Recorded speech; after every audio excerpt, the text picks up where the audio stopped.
इतना बड़ा विमान हादसा हुआ है एयर इंडिया के साथ। इतना बड़ा विमान हादसा अहमदाबाद में हुआ बोइंग के ड्रीम लाइनर 787 के साथ। आप जानते हैं उसको लेकर के भी अभी तमाम सवाल पूछे जा रहे हैं कि क्यों हुआ, कैसे हुआ, उसकी जांच होगी। उसके जांच के लिए ब्लैक बॉक्स तक हिंदुस्तान में नहीं खोला जा सकता, उसको डिसाइफर नहीं किया जा सकता, उसको यूएस भेजना पड़ रहा है, वॉशिंगटन।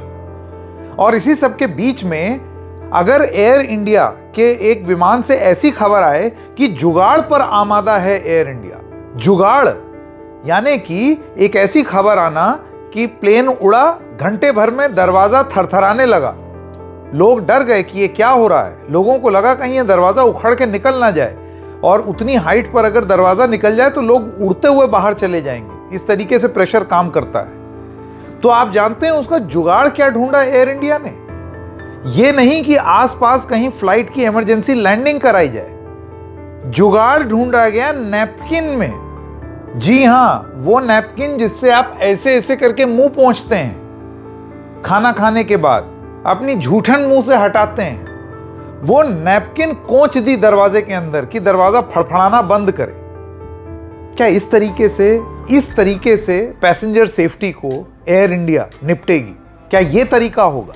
आइए आज इसी के बारे में बात करते हैं। नमस्कार, मेरा नाम है संकेत उपाध्याय और आप देख रहे हैं इशारों में। तो आपको बता दें, जैसे कि हमने एक संक्षिप्त वर्णन तो आपको दिया कि क्या क्या हुआ अहमदाबाद में, उस पर अभी थोड़ी देर में आएंगे। इस प्रकरण के बारे में आपको बताते हैं कि ये ताज़ा मामला क्या है। तो B787 एयर इंडिया का विमान ये हांगकांग, दिल्ली से हांगकांग जा रहा था। और आप ये समझिए कि B787 के विमान में एक हिसिंग साउंड शुरू हुई। हिसिंग साउंड का मतलब ये है कि विमान उड़ा और उड़ने के कुछ समय बाद, जैसे कि इस रिपोर्ट में मैं देख रहा हूँ, AI's flight attendants heard and passengers complained of the Boeing 787 aircraft starting to shake and make hissing growling noise about an hour into the flight operated on 1st June। 1 जून की घटना है ये।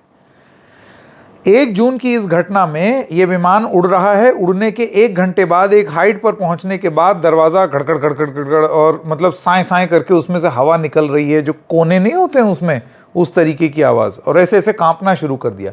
अब आप सोचिए, एक विमान, उसमें आप सेफ्टी इंस्ट्रक्शंस देते ही हैं कि ये दरवाज़ा नहीं खोलना है, अगर कोई इमरजेंसी एग्जिट में दरवाज़ा खोल देगा तो ये दंडनीय अपराध है और इसको ऐसे नहीं खोलना चाहिए। दरवाज़ा खुल जाए तो आप लोग जानते हैं कि दिक्कत हो जाती है। हालांकि उसमें एक चीज़ ये बतानी ज़रूरी है, ऐसे ही दरवाज़ा नहीं खुल जाता है वो।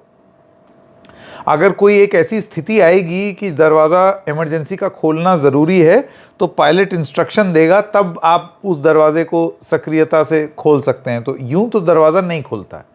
इस केस में भी मैं आप लोगों को ये बता दूं, इससे पहले आप पैनिक करें, जितने एविएशन एक्सपर्ट्स हैं उनका ये कहना है कि जब ये दरवाज़ा हिसिंग ग्राउलिंग आवाज़ करता है तो इसका मतलब मोटा मोटा आप ये समझिए कि उसकी जो सीलेंट है या जो रबर बिडिंग है उसमें कोई इशू हो गया है, प्रेशर की वजह से, हाइट की वजह से। इसका ये मतलब नहीं है कि उखड़ करके दरवाज़ा ही बाहर निकल जाएगा।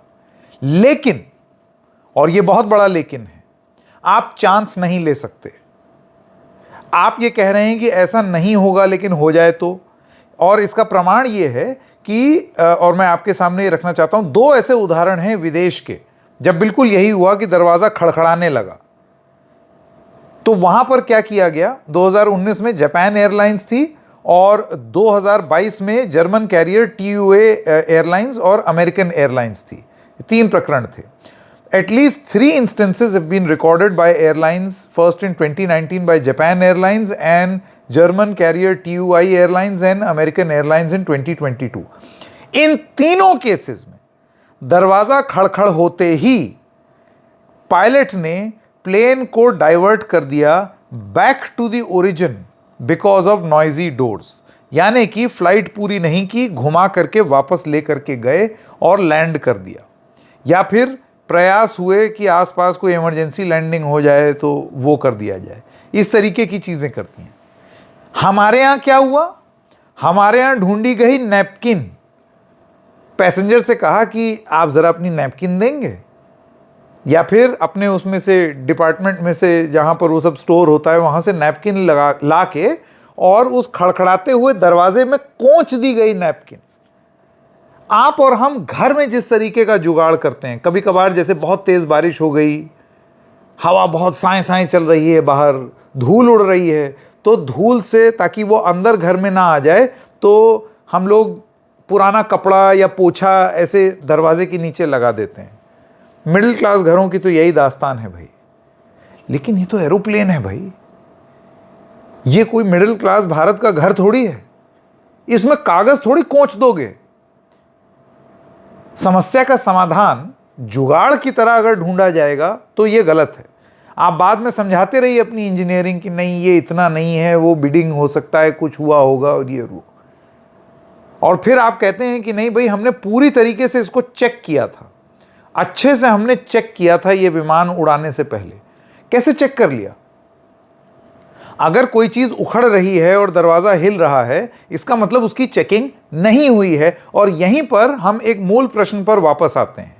इतना बड़ा हादसा हो जाने के बावजूद, इतना बड़ा हादसा, हम बेसिक चेक्स को क्या पूरा नहीं कर रहे हैं और उसको हम जुगाड़ टेक्नोलॉजी से फिट करने की कोशिश करते हैं।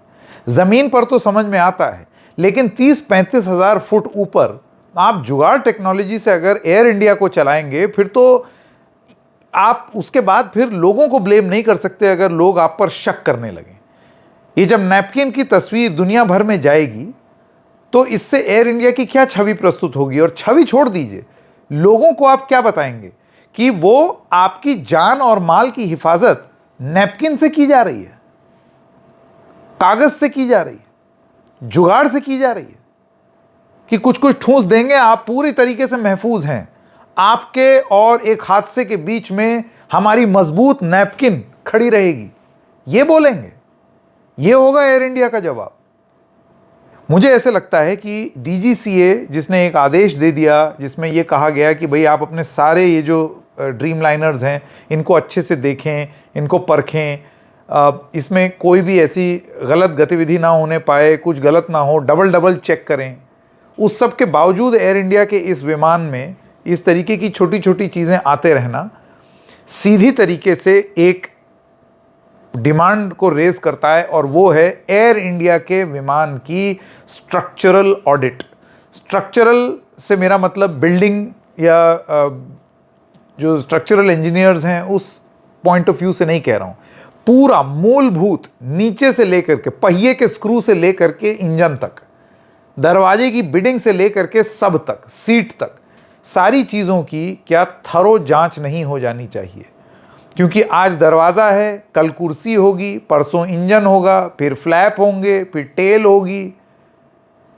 हालत ये है कि हिंदुस्तान में आप जानते हैं, हमने आपको बताया ये जो बोइंग 787 ड्रीमलाइनर था जो अहमदाबाद में क्रैश हुआ, उसका ब्लैक बॉक्स पढ़ने तक की तो टेक्नोलॉजी हमारे यहाँ अखबार में आ रही है कि उस तरीके की नहीं है, जबकि ये वो ब्लैक बॉक्स है जो 1100 डिग्री सेंटीग्रेड तक झेल सकता है। वॉशिंगटन भेजना पड़ रहा है, ऐसी बातें आ रही हैं। क्यों ये नौबत आ रही है? और वो भी तब जब सरकार बखान करते नहीं थकती है, एकदम थकती ही नहीं है ये बताने में कि अब हमारी उड़ान स्कीम में अब इतने एयरपोर्ट बन गए, ये हो गया, बहुत ज़रूरी है ये सब। लेकिन इन सारे विमान के उड़ने में आपके पास एयर सेफ्टी स्टैंडर्ड्स भी होने चाहिए, आपके पास इस तरीके की व्यवस्था होनी चाहिए कि जब जांच करेंगे तो आपके पास इतने टफ नियम होंगे कि आप बहुत अच्छे से अगर कुछ गलत हो गया है तो उसको जल्दी से डिकोड कर लेंगे। उस तकनीक में, उस टेक्नोलॉजी में आपको इन्वेस्ट करना पड़ेगा। जो खबर आ रही है, एक डैमेज हुए ब्लैक बॉक्स को इंफॉर्मेशन हम लोग रिट्रीव नहीं कर सकते। चलिए, देश हित में और जनहित में आज की डेट में तो वक्त की पुकार है कि वो जहां भी डिसाइफर हो सकता है वहां आप भेजिए। तो अगर आप वॉशिंगटन भेज रहे हैं, वहां कैपेबिलिटी है, भेज देनी चाहिए। लेकिन खुद भी तो डेवलप करिए, खास तौर से जब आप ग्रो करना चाहते हैं। कितनी महंगी होती है फैसिलिटी, क्या हिंदुस्तान अफोर्ड नहीं कर सकता? और दूसरी चीज, एयर इंडिया लोगों की हिफाजत अगर नैपकिन से करेगा, अपने यात्रियों का स्वागत नैपकिन से करेगा, फिर तो वाह रे एयर इंडिया, अब क्या ही बोलें। इशारों में बस इतना ही। फिर मिलेंगे किसी और मुद्दे के साथ, तब तक के लिए नमस्कार।